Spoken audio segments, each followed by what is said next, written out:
Hi guys, welcome to Basement Supercar Build, the channel where we see if an average guy like me can design and build his own mid-engine car. This video will be a highlights video of the work that was finished this week. If you want to see the actual work take place, watch the full-length video for this week. And with that out of the way, let's get started on this week's video. I ordered parts to switch these two radiator tubes.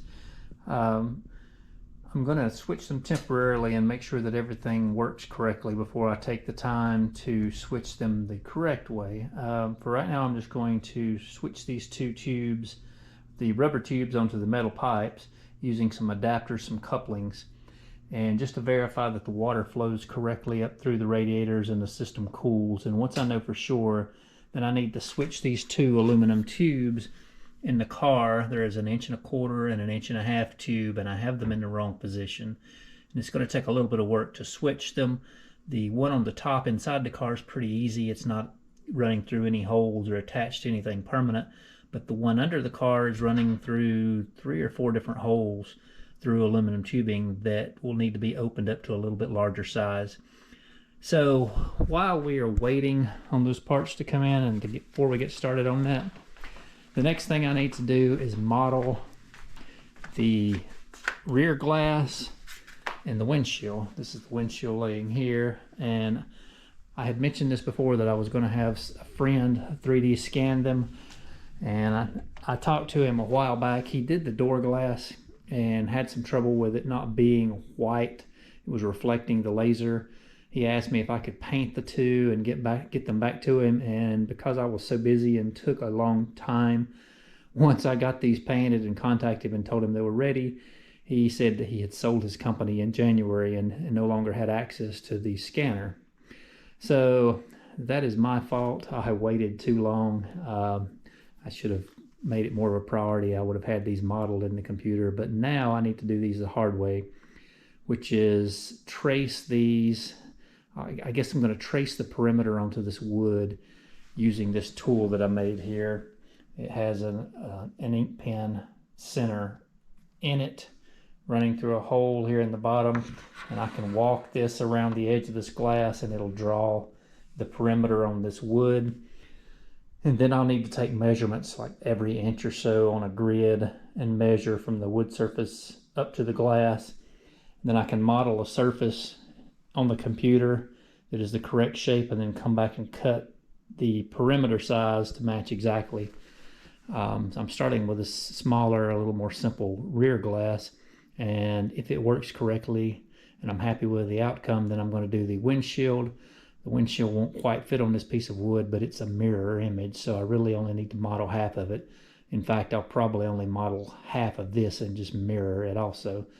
That'll work fine. But I'm not going to bore you with all of this, but I am going to set the camera up and film just a little bit of this and show you how I'm doing it. So I guess let's go ahead and get started on that. All right, let me show you what I've done here. Maybe kind of hard to see, but I've traced the windshield shape. It's on here. It's kind of a faint line, but it's all the way around. And then I broke the entire board up into a half. I'm going to just model half and mirror it. So I have a 1-inch square grid pattern here, and all of the lines are numbered. And I'll be able to come across, I'll draw this grid on my computer and come across and plot points all the way around the perimeter. And then I'll lay the glass back up here and measure off each spot up. So I'll have the height of that edge of the glass all the way around the perimeter, or I'll just do half of it. And then I can model that in SolidWorks off of a surface, plot points, and then grow a line vertically the correct height off each point around the perimeter. And I can create a surface off of that, and then once the surface is made, I can come back around the outside of this edge and cut that surface off, and it'll create the shape of this glass. Now, of course, it won't be perfect. Let's see some of my lines. I mean, I don't know. They're just not perfect on here. They're all 5 or 10 thousandths in places, but 5 or 10 thousandths is nothing on this model.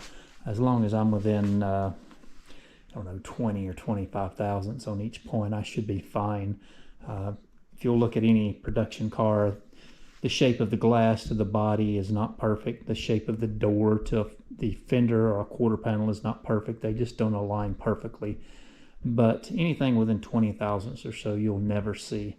It's very hard. The only way you can see some of them on production cars is if the sun is shining across them just right and you can see shadows in places.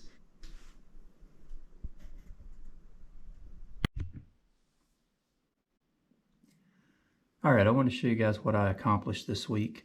And I know it was probably boring to watch on video, but it was something that I've been putting off for a while and needed to get finished. But we modeled the windshield and back glass for the car. And this is the back glass. And it turned out pretty nice. There's a curvature thing here I can turn on and it shows any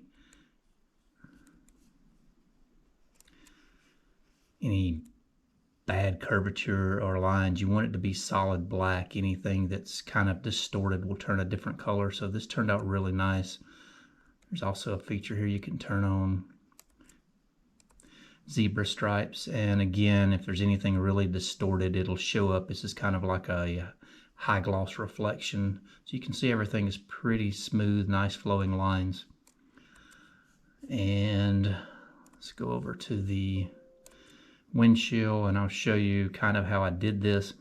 You saw me lay this on the wood and trace around the perimeter of it. You can see this perimeter sketch right here around the glass. That is exact perimeter shape of the glass, and once I had that, I measured up from several locations. You can see these vertical lines here measuring up to points, and I used those points to create sketches like this that define the shape of the glass. And then once I get the shape correct, I extrude a surface to that shape that's larger than the glass itself, and then I come back and use the perimeter sketch and trim that windshield down. And the way you check to see if it's correct is all of these points that's measured up from the table should touch around the perimeter of this glass. And everything looks really close. Let me hide some sketches here.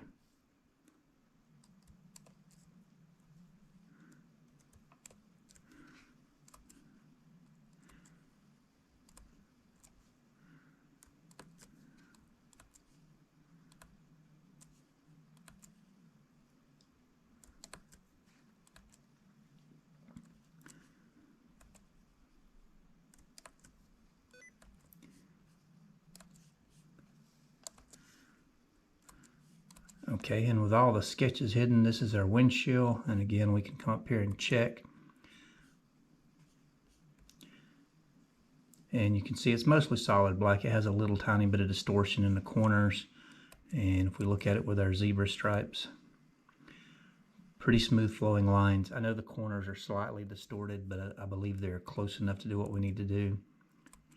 And once I had these glasses modeled, I inserted them into my main assembly of the car here. And you can see, that was nice. You can see that they fit rather well.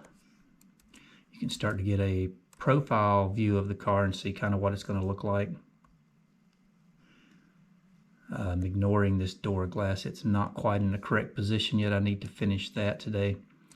And I have one more thing to show. Where is it? Oh.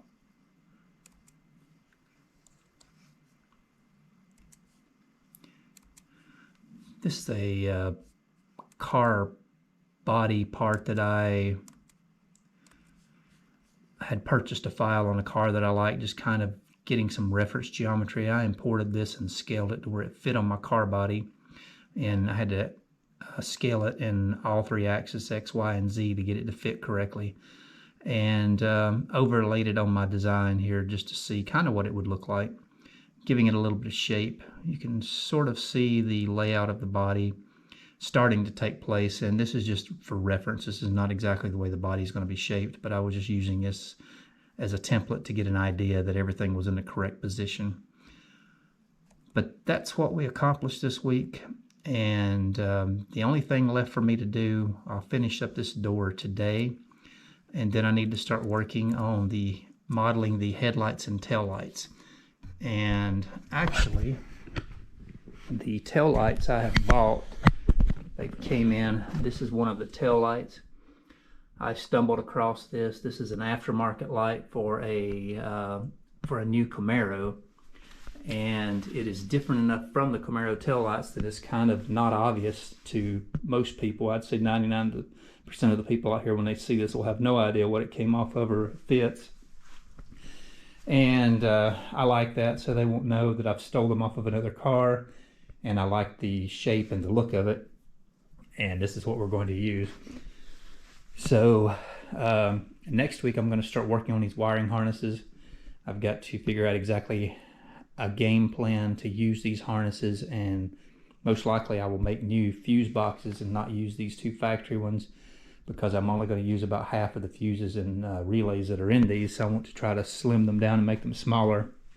And also here on the car, I was hoping to try to solve the cooling issue we have, and I have ordered a larger header tank.